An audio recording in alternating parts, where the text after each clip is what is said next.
guys, it's Caitlin Lizardi, and today I'm going to show you some fun ways you can make a fabulous pop-up shadow box using my Sizzix mini shadow box die set, which is designed to work with the Big Shot machine. So this design is one of my favorites simply because it has the unique function of folding flat to fit inside a standard A2 envelope. So you see here how once it folds flat, then you can just pop it inside your envelope, and how easy is that, which is a really fun feature of this design. So today I'm going to show you a couple tricks about this guy. I'm going to show you how to add a little pocket on the back so you can add a peekaboo note card, and also how to create a dimensional tab to put in the center. So to get started, I'll be using my Big Shot machine to cut all my pieces. The thing I love about this machine is because I'm cutting my own shapes, I get to custom select what color paper I'm using. So I get to create a completely custom project every time. So for the front panel, we're going to start with whatever color I select here, and we're going to take this design, and you see how it has this hollow center. We're going to place this downwards, and we're going to take the large circle framelit, which is interchangeable, and just place it right in the center there. Now I'm going to take my other cutting pad and just complete that sandwich and then roll it through the machine.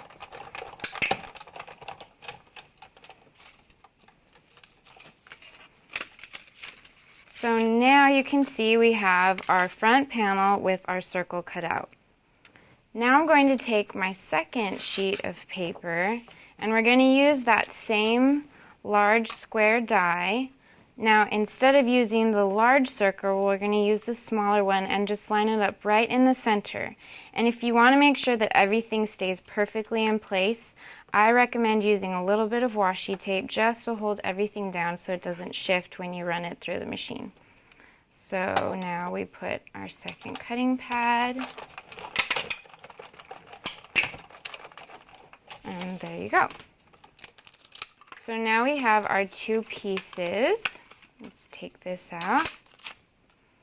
And we're going to use that same large square shape and just cut it without any of the circles. So it's just going to be by itself. And this will be for our very back panel.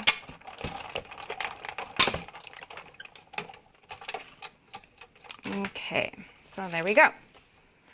So now I've gone ahead and cut out all the shapes, and as you can see, we have the pieces that we cut out with the circles. We also have two full panel shapes, one that's this white cardstock and another pattern.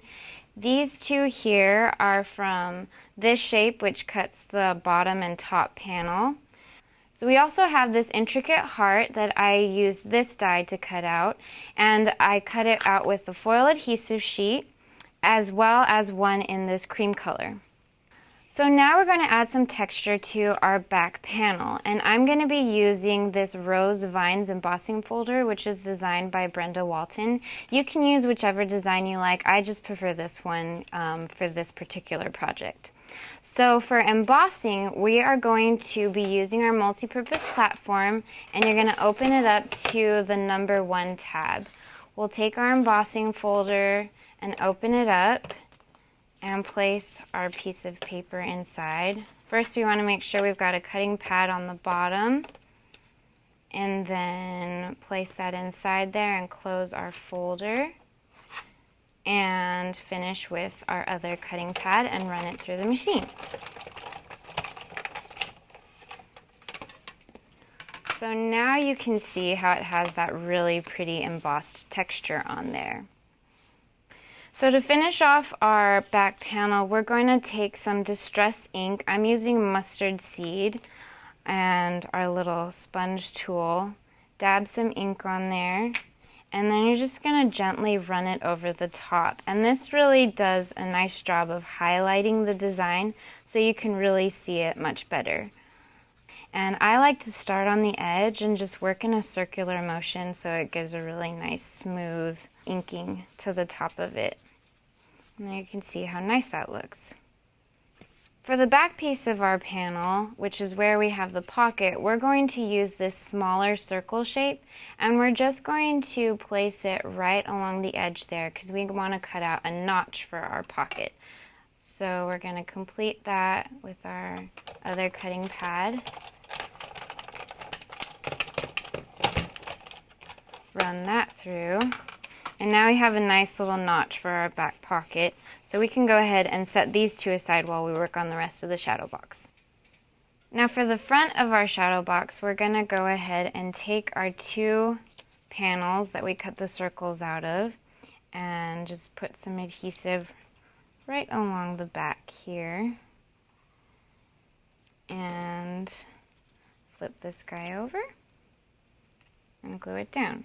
So you just want to make sure that these are centered perfectly, and if there's any excess of your back panel that's kind of peeking over, you can just trim it off with some scissors if need be.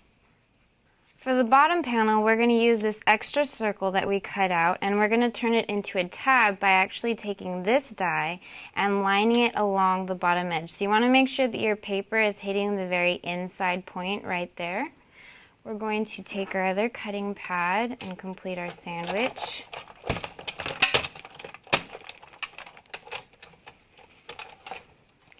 And now you can see that this piece actually has a crease mark which runs along the bottom edge there. So this is going to be our dimensional tab that we've made. So now that we have all of our pieces cut and ready to go, we're going to go ahead and assemble the box. So the first thing that we're going to do is we're going to take the bottom and the top panels, and as you can see along the edge there's a crease line which is designed for you to just go ahead and fold along that edge. So we'll do that there and along the edge of this one. The cream one we're going to go ahead and use for our bottom. Put some adhesive along the bottom edge. And when assembling, you want to make sure to place it right along the very bottom edge. Make sure that you line it up really cleanly, because when it's time to fold it down flat and put in your envelope, if it's off by a little bit, then that'll affect how it folds down flat. So now before we add our back panel, I'm going to go ahead and put this guy right along the bottom. So for this, we're just going to line it right in the very, very center of our bottom panel. Now we're going to take our back panel, and we're only going to use this one for right now. We're going to add the pocket later. So put some glue right along that bottom edge, and then line this guy up. And again, we want to make sure that this is perfectly aligned along the bottom there. Now we're ready for our top panel. And pop that glue on there.